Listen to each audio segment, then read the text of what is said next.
Good morning, everyone. Silas? Oh, there you are. Just kidding.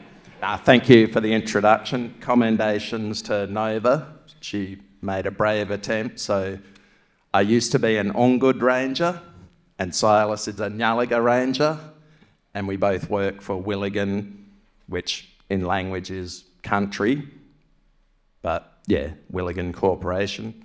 And just quickly too, big thanks to the Larrakia people for allowing us here and to speak today. So came here, it must have been 4 or 5 years ago, and I was just a ranger with the Wunggurr Rangers then. So we've happily stepped up now into the role just doing the fire management. So there's me looking all serious. So this is a little bit from last year because we did a PowerPoint presentation over the internet and I couldn't really include the videos, so it ties in nicely.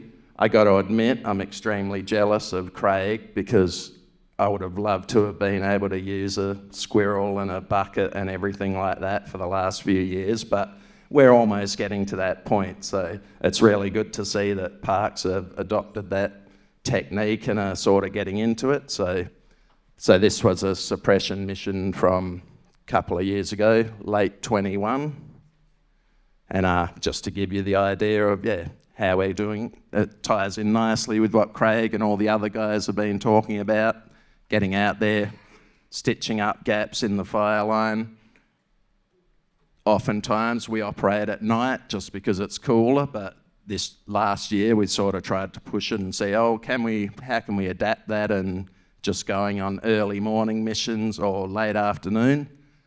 There you go. That's what it's like. You got to use a rake hoe when you don't have a squirrel and a bucket.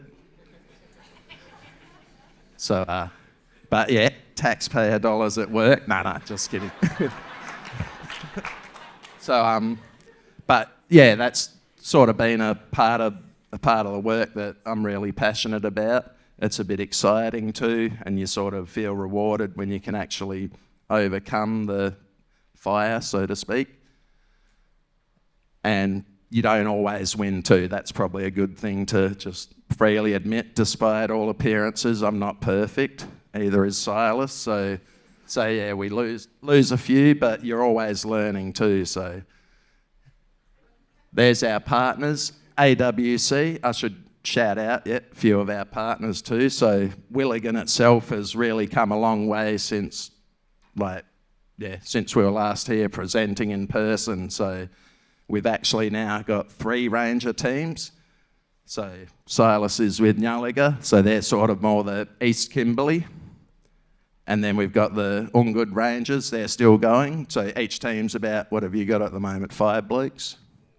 4 blokes. So there's 5 positions and the coordinator, but as everyone here is no doubt aware that sometimes that fluctuates and people come and go and might disappear for 2 weeks and then come back and, can I get my job back?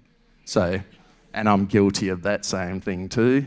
So, but and then we have the most exciting part is we've actually got a female ranger team starting up. So, and that is so poor of me. I can't remember what their name is. One old fella just came up with their name, so I'll find out that and then I'll let everyone know a bit later. But there we are at the end. So AWC as well have been a great help to us. We sort of started a formal partnership with them about 3.5 years ago. I wonder, is Toby here? Nah. Anyway, I'll catch up with that bloke. But yeah,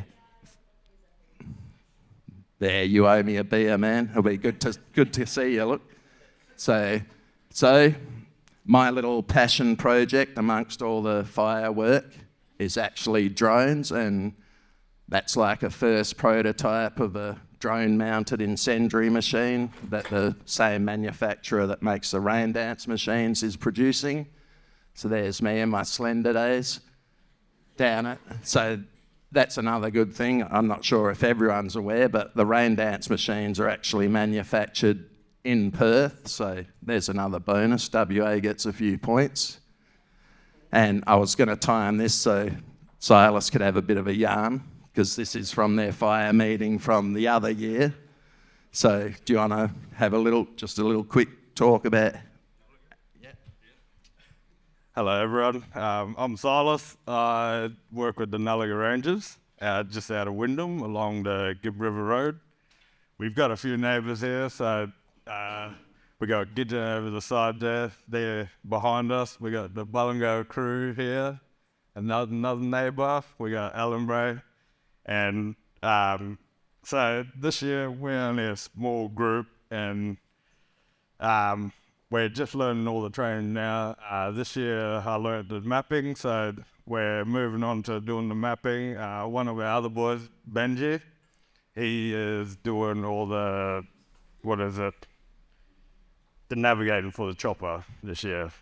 So we're starting to move forward a bit. Last year we had a bit of a late burn that I guess it just went a bit out of control. Bloody jump roads, everything, jump creeks, and yeah, we did our first response together as two different teams, and yeah, I haven't got any maps or anything because I thought everyone had been mapped out by the time I got up, so that's why I was like, I'll just chuck some videos and have some yarns. But yeah, there was one, it was just one of those, we were like an hour behind it constantly. It's like, oh, it's about to jump this creek, but if we get there in time yet, as you're flying over, oh, lo and behold, it's crossed. And then we were hoping on the road, and of course, when we were driving, these guys came from the east and we were already there, and I was like, oh, is it on the north of the road? And then it's like, yeah, so I shed a tear, alas. But so one of the real good things about doing the fire program, because we have such huge country, is there's lots of little remote areas that people haven't really been able to get to, or they can with extreme difficulty, but now we're sort of in a position where we can invest to build up these remote places and actually have people going out there, and besides doing the firework, there's a good example of some ground burning though. And yeah, going out, doing that as well as basing from there and doing the helicopter work, and then working with AWC as well. But we get to do like camera trapping and cage trapping surveys as well, so using their scientific expertise as well as the locals going, I reckon put it there, that's where there'll be a little widgingutty or quoll or whatever else we're targeting. Yeah, and I wish there's probably AWC mob here who are going to give a talk, but they should have brought Karen along because she's our resident ecologist, and she's pretty much the gun when it comes to doing all our, because we haven't had historical survey work done on a lot of the country, so we've pretty much finished now doing an inventory of all the separate regions we've got. So once we look at those results, we can decide, oh, well, where do we need to focus our attention, or what else do we need to find out to answer questions that the old people might have, or even Western scientists who are curious. So, yeah, I guess there's one of our female rangers now.